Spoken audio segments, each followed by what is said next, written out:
Welcome back everybody, and what I'm going to be doing today is going out on a stealth camp.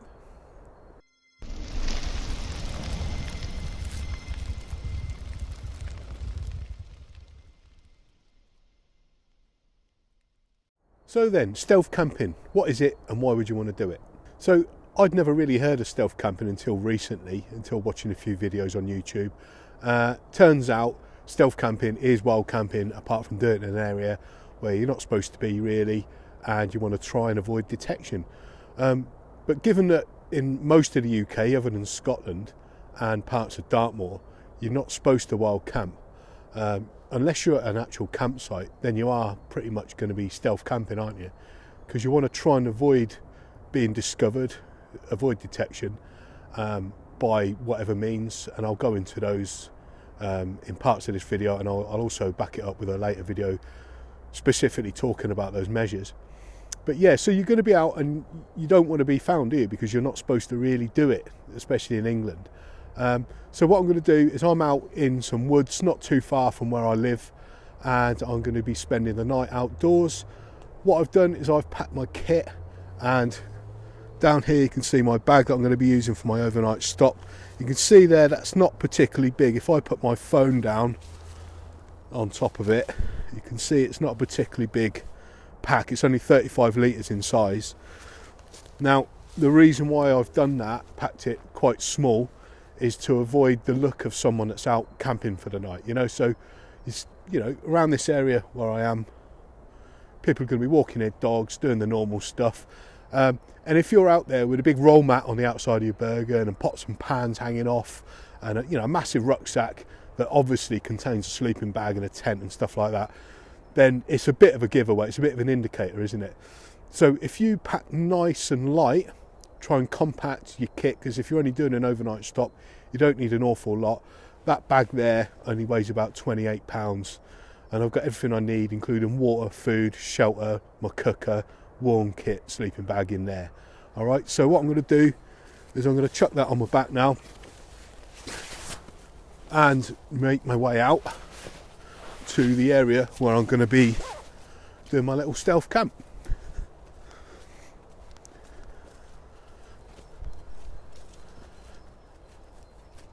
Right then, so this stealth camping thing, it did make me smile a little bit when I first heard about it. Turns out most of my life, especially during my time in the military, I've been stealth camping, because I spent most of my life in reconnaissance units, and the whole purpose of being in a recce unit is to go and gather information. You're working behind enemy lines, and you definitely don't want to be discovered. So stealth camping as such is pretty much one of your main priorities, because when you're bashing up, when you're getting in your hide or whatever you're going to be doing, last thing you want is for the enemy to find you, isn't it? And that's not just on exercise, that's on operations for real as well. So yeah, it turns out I've been stealth camping all my life and I didn't even know it. So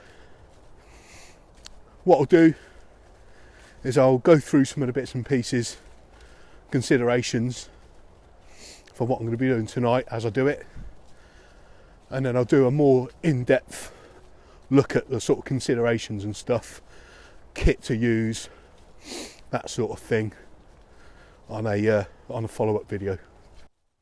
So a couple of things to think about then in regards to what you're going to be wearing and your equipment that you're going to be carrying.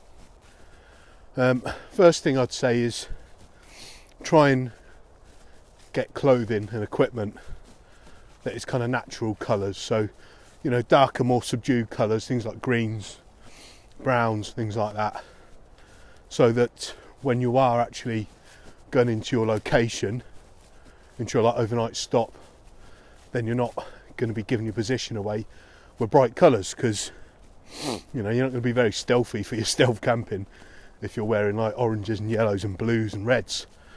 But that also goes for your equipment too, so your sleeping bag, your bivvy bag, your basher or your tent, whatever you're using, needs to be obviously same sort of colours as the environment you're in.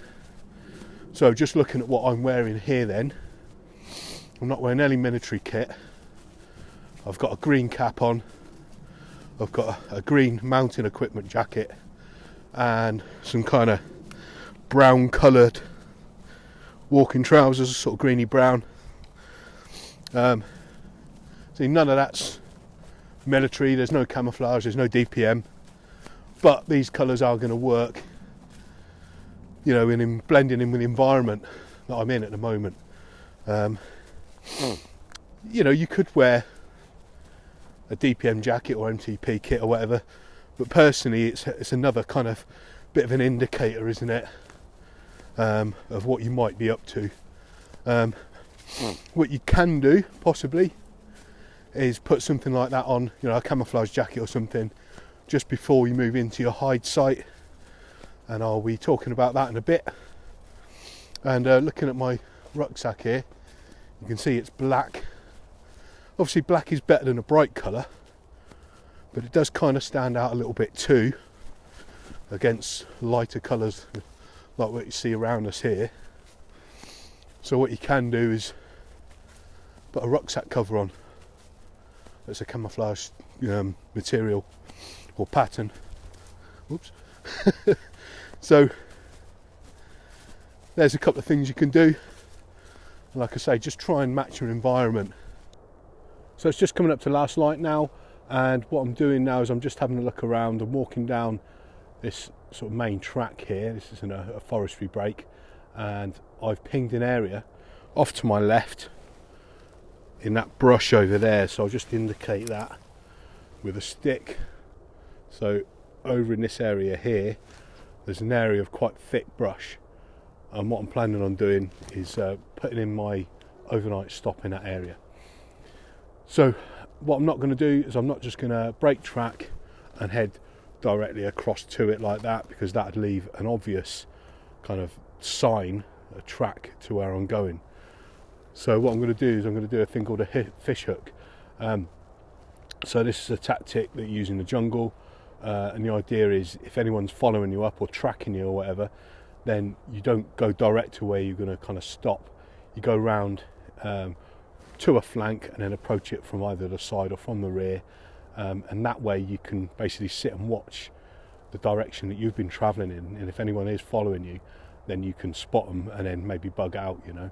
So in this instance, obviously I'm not going to be getting tracked by anyone, but if there was like a park ranger or something, it's going to give you a couple of minutes of warning if you observe your route to get your kit packed up and get away. So just a bit of early warning. What I'm going to do next then is I'm just going to get prepped ready for moving off and moving through that brush. Right then, so a couple of things you can do to help you move into your area more stealthily then. Firstly, thinking about concealment.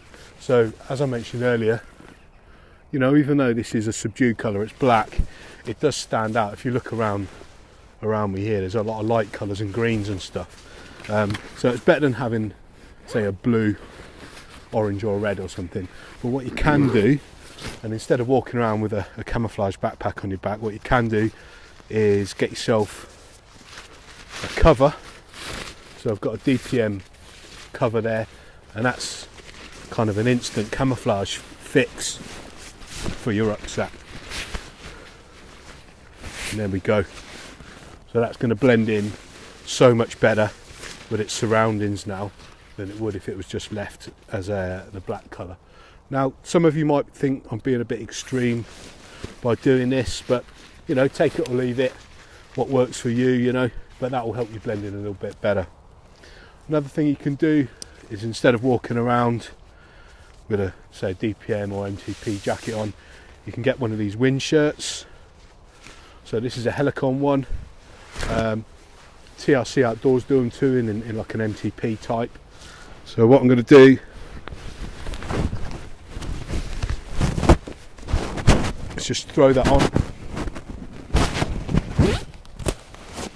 over the top of what I was already wearing, and yeah, you know, I was already wearing something green, but this is going to be a little bit better for your concealment. Okay, obviously it's got a hood on it too, so you can chuck that up,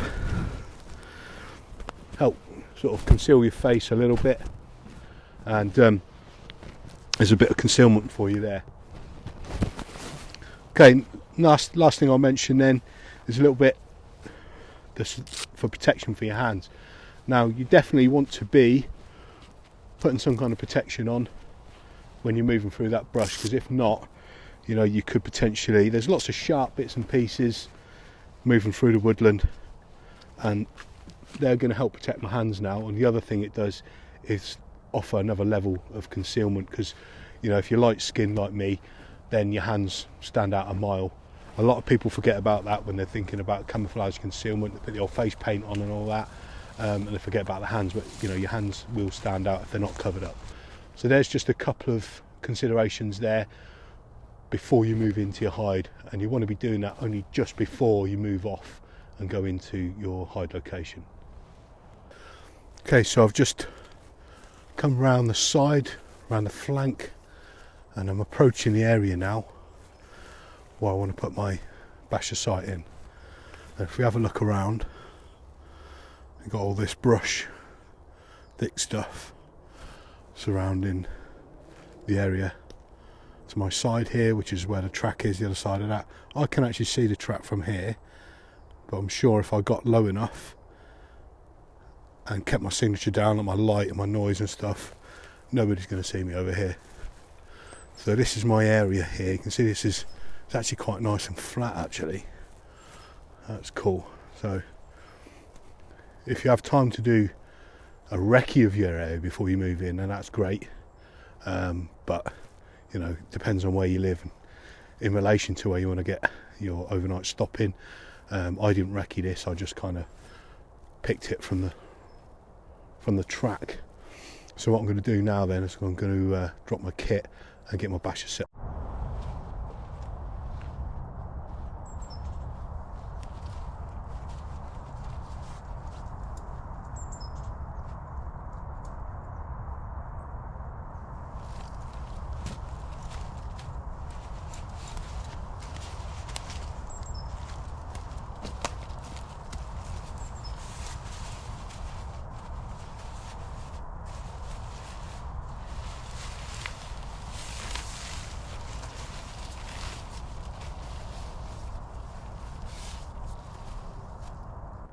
So then that's my basher set up for the evening, and in good time too, because it's just coming up to last light now. Probably got about 10 minutes of daylight left, and what I've done is I've made that fairly low profile.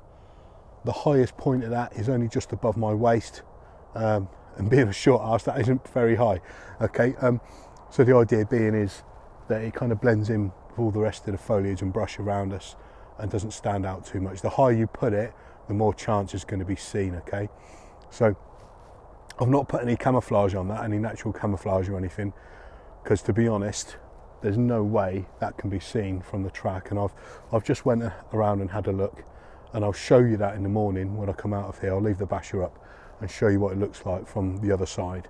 It can't be seen at all, but you can obviously add natural camouflage foliage. You could even bring a camouflage net if that's your thing, to actually add camouflage to your shelter, depending on where you've got it set up in relation to where people are going to be. So that's me ready for the night now. There is rain due in this evening. It's meant to be quite heavy actually, so I'm going to get underneath this shelter now and start getting my kit ready for getting my head down for the night. So another thing I'm going to do is actually I'm going to dig a small hole for my gas cooker, so that the flame can't be seen, so it's not visible. So what I'm going to do is I'm going to dig down to the depth, the height of the cooker, to shield that flame from passers-by. So I've got my trowel there, and all I'm going to do is I'm going to dig myself a little hole just off the side of my basher.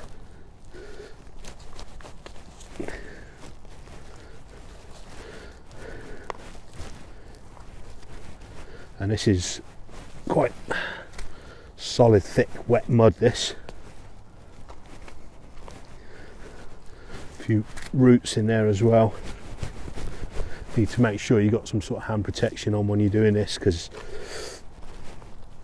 yeah, using one of these little trowel things is quite tough on your hands, unless you've got an actual shovel, in which case you're probably carrying too much kit actually.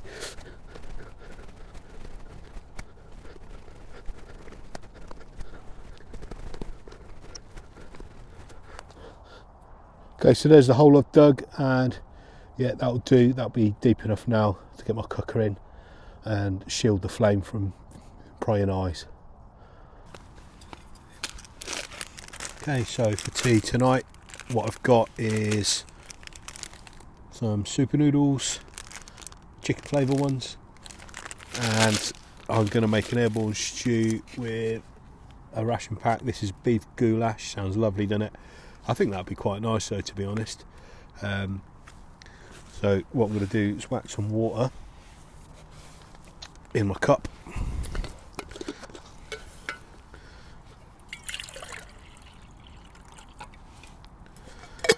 And I'm going to put in, not the whole packet, probably about half of that packet of super noodles. Best thing to do is kind of mash them up first with your fingers, because then they soak up the water a bit quicker.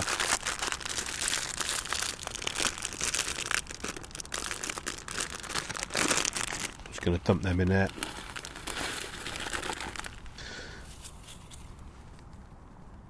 It's nice, isn't it? Right, then I'm going to get my ration pack.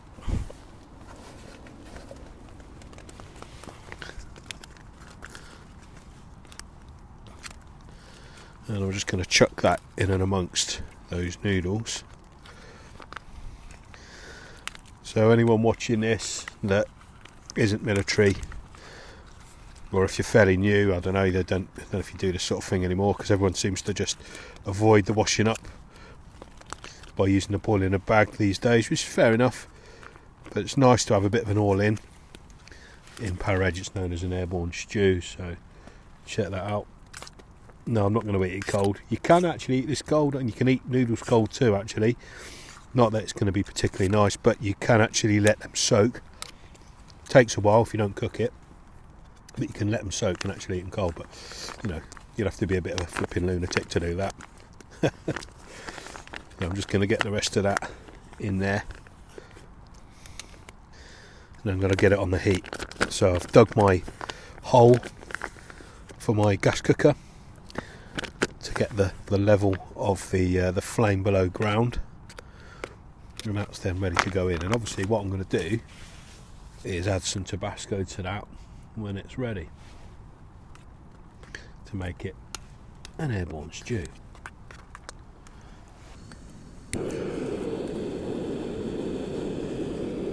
Yeah, baby.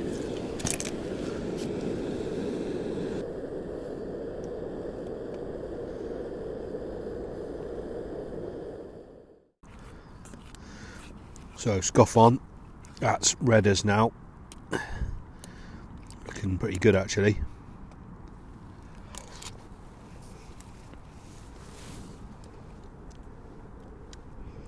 Yeah, it's pretty damn good. Nice to get some hot food inside you when it's a cold day. It's January obviously at the moment, and temperatures dropped obviously right down since it's got dark. Always good to get some hot food inside you. One of the things we had to do in Pathfinders quite a bit was a thing called hard routine, which meant you were not eating hot food or drinking hot, brews, tea, coffee and stuff when you're out, to reduce your signature. But you know what I mean, nobody's trying to kill me. Worst thing that's going to happen to me tonight, if I was stupid and got caught, is get booted off the area. I doubt if any other action would really be taken. I'm not causing any issues, I'm not making fires and stuff.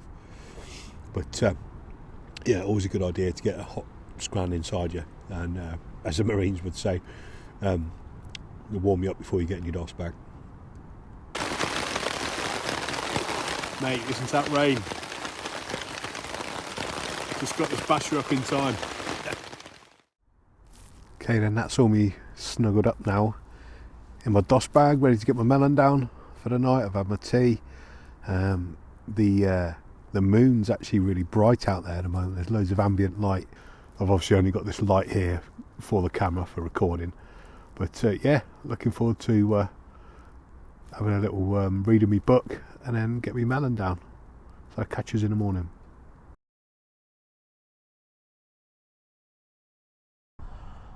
Morning campers.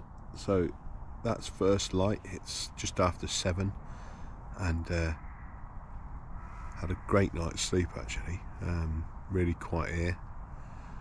And what I'm going to do now is I'm just going to start getting packed up, getting ready to move, so I'm out of here before it's properly light. So here's my humble abode from last night. Don't know how well this is shown on the video, it's still not 100% light yet.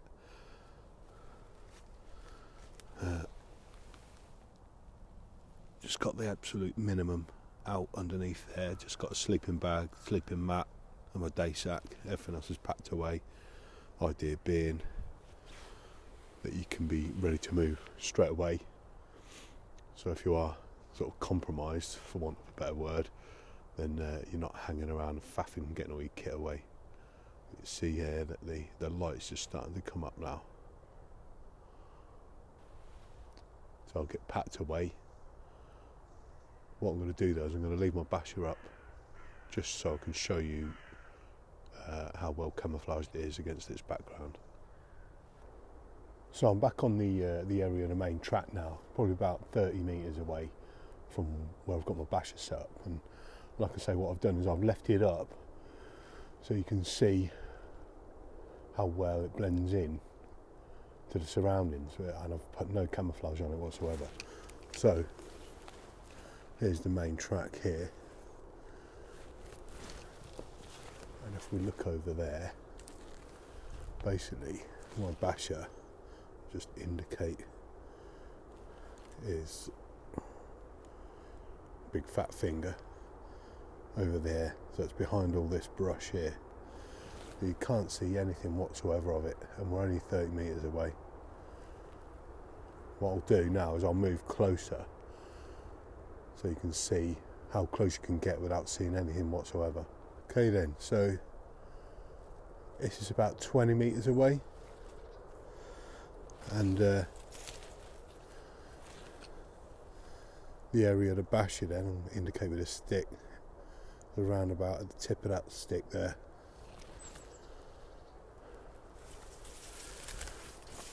Okay, I'm going to continue moving forward. Because we're coming in from the side now, you can probably start to see the basher now. You see it there, just there. So you can see a bit of reflection on the roof of the basher in the straight lines. And like I say, that's because I've come from the side there. If you look to the left over here, all this brush is completely blocking the view from the main track. And we're pretty close to it now. Okay, so only about 10 metres away now. And this is the route that I took in last night, so coming in from the side, doing that fish hook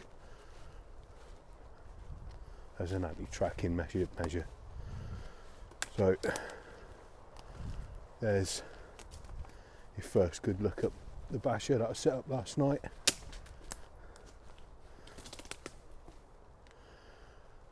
It's relatively low profile. The apex of that basher there is only just higher than my waist.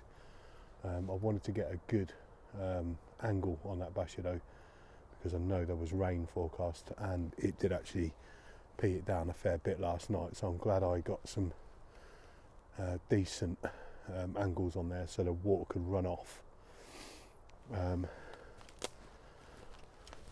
That's my sleeping area underneath there, and you can see even before it's got fully light I did a complete sweep of this area, so there's nothing there. So what I'll do now then is I'll get my basher down and get on the move.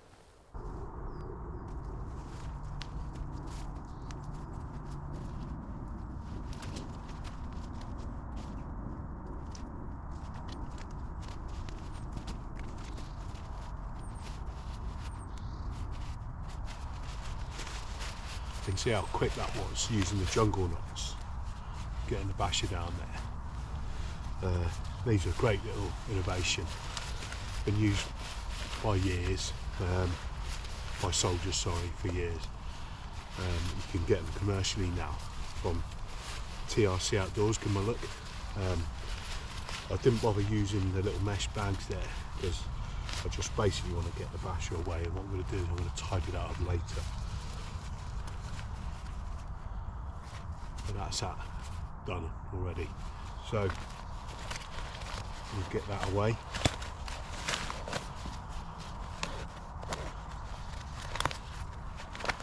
Last thing to do then is I have already done a check, but now it's light. I'm going to do a complete check of the area to make sure I've not dropped anything, any little bits of litter of packets of food that I've eaten, stuff like that. Just do a complete sweep of the area and make sure I've left no trace whatsoever.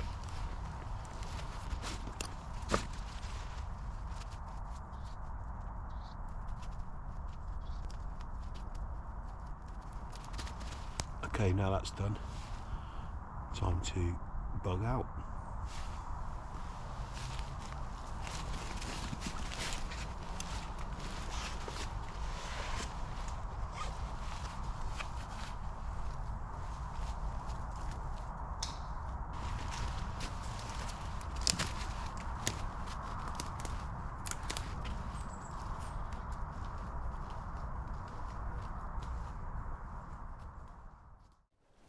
So I'm just moving back to my vehicle now.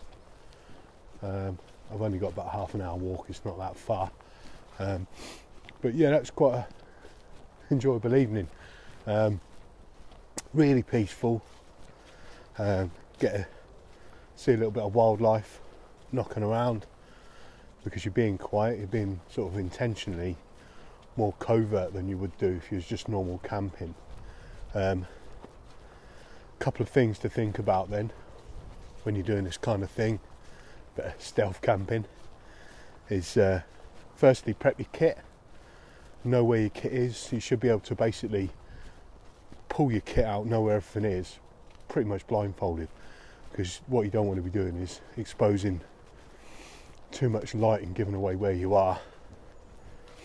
And also with your kit, think about wearing more sort of toned down subtle colours, so no bright yellows, oranges, reds, blues. Go for more darker colours like what I'm wearing here, not necessarily camouflage, but you know, natural colours like greens and browns and stuff, so that you do blend in. Personally, I wouldn't wear camouflage gear because it makes you kind of stand out really weirdly when you see other people. It can potentially telegraph your intent. In other words, you know, someone could notice you if they're a park ranger or something and think, is he trying to hide away? But you know, I'm not saying don't wear it, but I don't think it's the best idea. And also all your kit itself, so your rucksack, your sleeping bag, your roll mat, all your kit, try and have it in more sort of toned down colours so it blends in better with the environment.